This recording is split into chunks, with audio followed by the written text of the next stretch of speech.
Enfin, l'homme qui fait le lien entre tout ça, c'est Alain Bauer, Oui.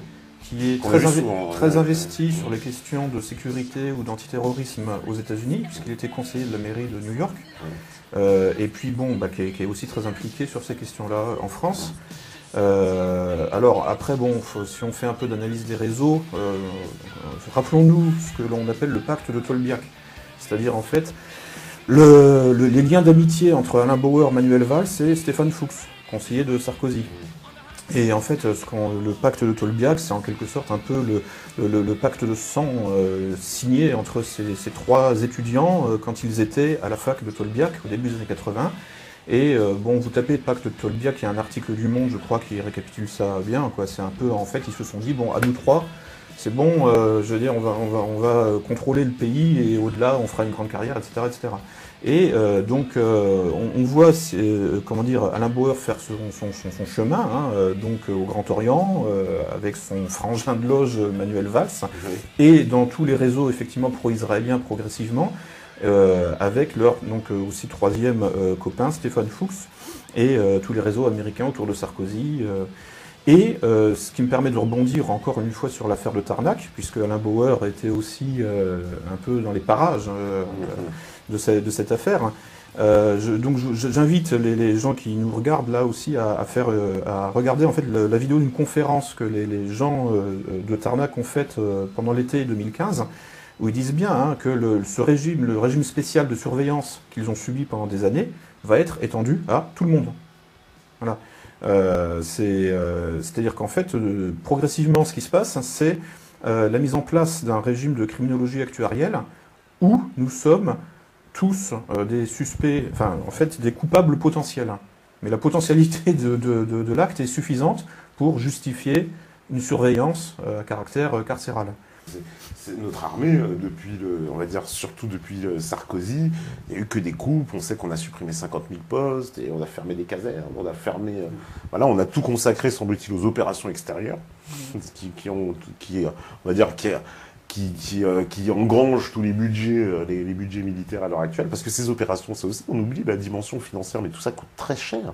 Ça coûte très cher. Même là, ce qu'on fait en Syrie, cette réponse militaire qui est donnée d'ailleurs, toi qui as travaillé sur ce dossier syrien, c'est crédible cette réponse militaire de la France. Là, on envoie notre Charles de Gaulle, quelques avions. Alors, en plus, ce que nous a appris Thierry Messant hier, c'est que c'est incroyable. Le Charles de Gaulle qui était positionné au large de la Méditerranée, on lui demande maintenant de partir vers le Golfe Persique. Je pensais en fait pour la limitation de l'armée, ça il faut que les Français s'en rendent compte.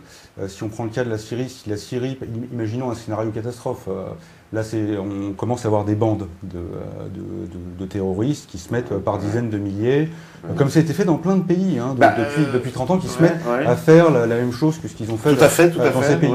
La différence entre la Syrie et la France, c'est que la Syrie au moins dispose d'une armée qui est, même si elle a énormément souffert quand même, vu ce qu'ils ont pris aussi, c'est une coalition internationale, des moyens gigantesques, mais la France ne serait pas en état.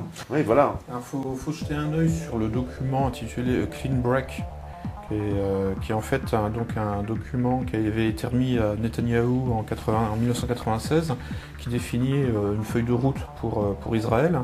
Donc le titre complet c'est Clean Break, A New Strategy to Secure the Realm. Donc une nouvelle stratégie pour sécuriser le royaume, enfin le domaine quoi.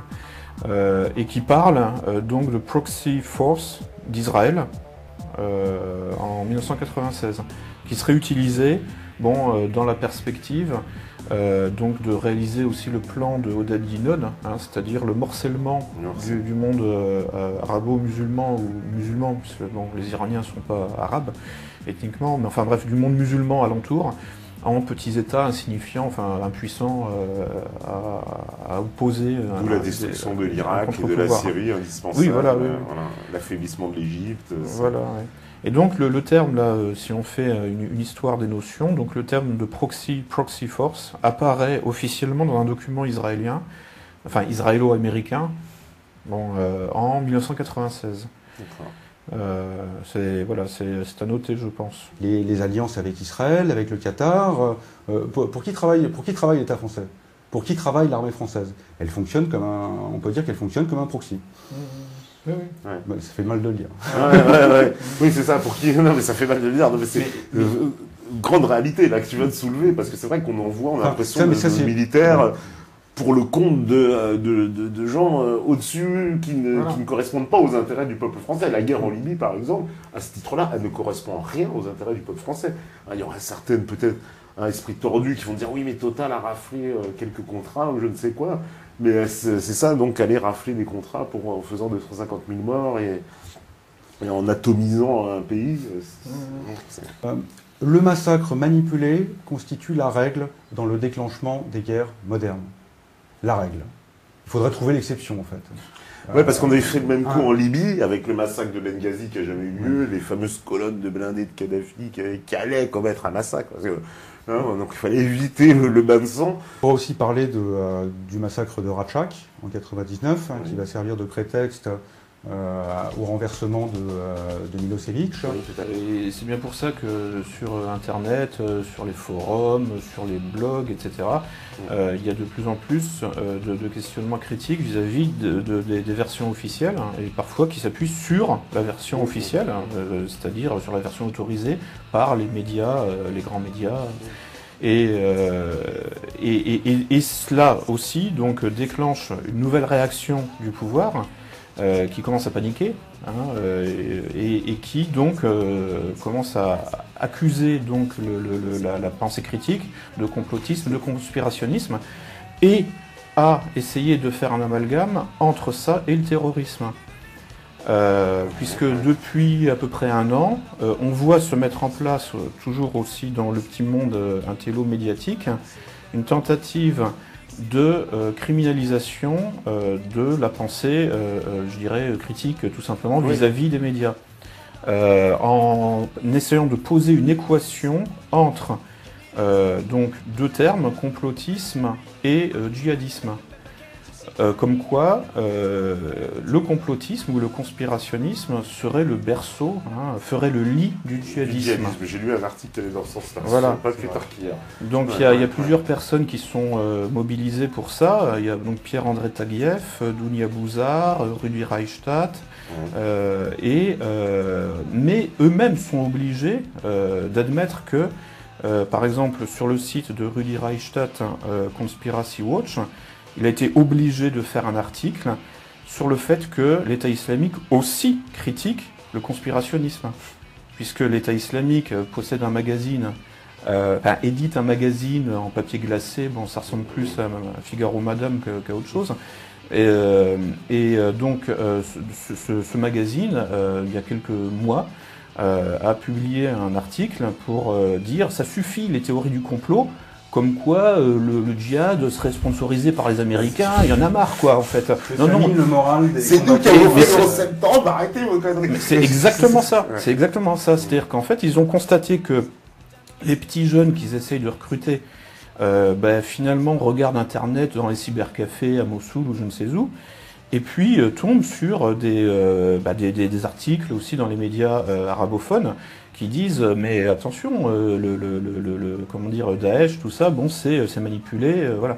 Et donc en fait ça détourne tout ce vivier là de petits jeunes malléables, quoi, faciles à manipuler, ça les détourne donc justement de ce djihad sous contrôle occidental, puisque là toutes les preuves ont été données, c'est documenté. Alors en veux-tu en voilà. La question ne se pose plus en fait. C'est là le débat est clos là-dessus. Le djihadisme est sponsorisé par les Occidentaux. C'est ça, enfin voilà, la preuve est faite. Et donc, mais ça, justement, ça n'arrive pas aux oreilles de tout le monde.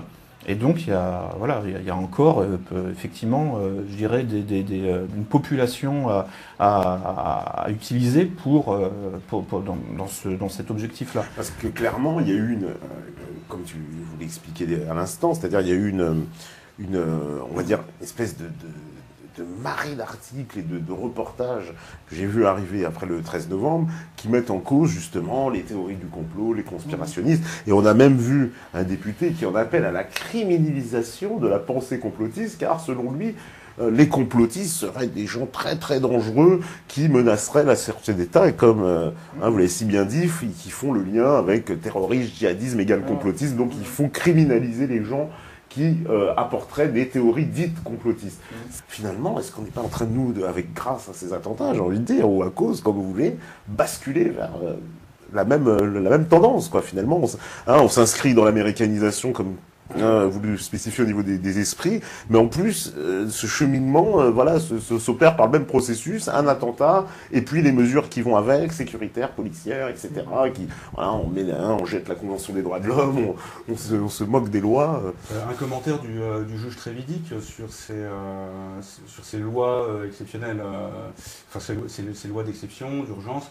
Il voit le dispositif, il dit mais si ce truc tombe en de mauvaises mains, mais ça pourrait être extrêmement grave, ça pourrait être une catastrophe. Alors là, on a quand même, dans nos échanges, on a vu quand même que les gens qui étaient à la manette de l'État, est-ce que ce sont des gens qui agissent dans l'intérêt général? Donc si ce sont eux, ce genre de personnes, des gens comme Manuel Valls, Laurent Fabius, Nicolas Sarkozy qui gèrent l'état d'urgence, ce genre d'état d'urgence avec ce genre de loi, là, effectivement, il semble qu'on s'oriente vers un scénario à l'américaine, avec quelques années de retard. Ouais, voilà, c'est ça, avec quelques... Mais en pire. Mais en pire. Parce que nous n'avons pas le droit de porter les armes. Ça, c'est je dirais, l'avantage de la Constitution américaine qui garantit ça. Mais bon... on a une armée de plus en plus... nous défendre en plus. De plus en plus limitée pour nous. Aussi, oui. Il y a des infos comme ça qui paraissent des fois, comme Bernard Cazeneuve, qui, semble-t-il, a posé un secret défense sur l'affaire de... Là, c'est sur l'affaire de Charlie, sur le gendarme qui aurait livré les armes au frère Kouachi. Ou à Mehdi Koulibaly, pardon, je confonds ça, à Mehdi Koulibaly. Il aurait donné les armes. Et donc, tout ça a été sorti par La Voix du Nord, j'avais fait un article là-dessus. Et immédiatement, hop, Bernard Cazeneuve a posé un secret défense et on ne saura plus rien sur cette affaire. C'est très long le secret défense en plus, il faut attendre 50 ans. Oui, c'est 50 ans, je crois. On sera encore là. Même pas sûr. C'est quand même très très long. Qu'est-ce qu'on peut tirer comme conclusion alors? Question en tire, toi. Donc c'est ça qui nous attend, hein. C'est d'être réduit à du bétail, euthanasié, passer un certain âge, et puis stérilisé aussi en amont. Voilà, donc, et ça pour tout le monde, hein, je veux dire qu'on soit blanc, noir, asiatique, chrétien, musulman, et même juif, faut pas se leurrer, je veux dire, tout le monde va y passer. Donc si on veut pas finir comme ça, et puis donc avec effectivement une explosion de violence par semaine, nous devons échapper tout simplement à cet axe du chaos qui se dessine entre donc Washington, Bruxelles, Tel Aviv, et qui essaie donc de nous exterminer. C'est un génocide qui est en cours, et un génocide qui ne vise pas exclusivement une ethnie ou un peuple, non, qui vise l'humanité, qui vise le principe d'humanité. Comme on est rebaptisés tous, il n'y a plus d'identité, donc on ne peut pas retrouver les gens. Vous n'avez pas envie de les envoyer au tribunal ?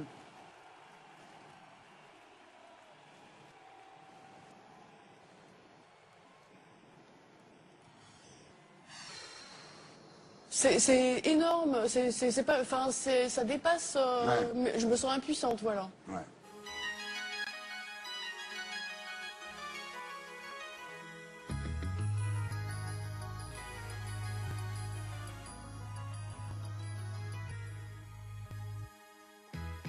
Vous avez quel âge à l'époque? 7 ans, c'est l'âge que j'ai sur la couverture. Ouais. Comme vous, jamais comme maman. C'est quand même étonnant que vous ayez attendu autant que ces vices. Ça veut dire, pourquoi juste ce coup-là? Alors qu'on vous frappait, qu'on vous violait, il y a quelque chose de plus qui a été un déclencheur. Ce que vous ne comprenez pas, c'est qu'on vit cloisonné dans un monde où c'est une réalité psychique. Il y a l'école. Mais l'école, mais c'est filtré, notre vision du réel, elle est complètement filtrée. À 7 ans, je peux pas me dire « Oh, je vais courir dans la rue parce qu'ils sont méchants ou on me tape ». Ça n'est même pas imaginable. Non, mais on parle aux autres gosses de Satan. Non, on parle pas aux gosses de Satan, non. Non, on parle pas. Effectivement, c'est dur de se rendre compte que l'on vit un cauchemar quand on est né dans le cauchemar. En tout cas, il faut sortir de l'UE, il faut sortir de l'euro, il faut ne pas rentrer dans le TAFTA, sortir de Schengen, sortir de l'OTAN. Voilà, c'est cette direction-là qu'il faut prendre. Les personnes qui sont censées gérer ce problème sont ceux qui l'ont fait naître, en partie.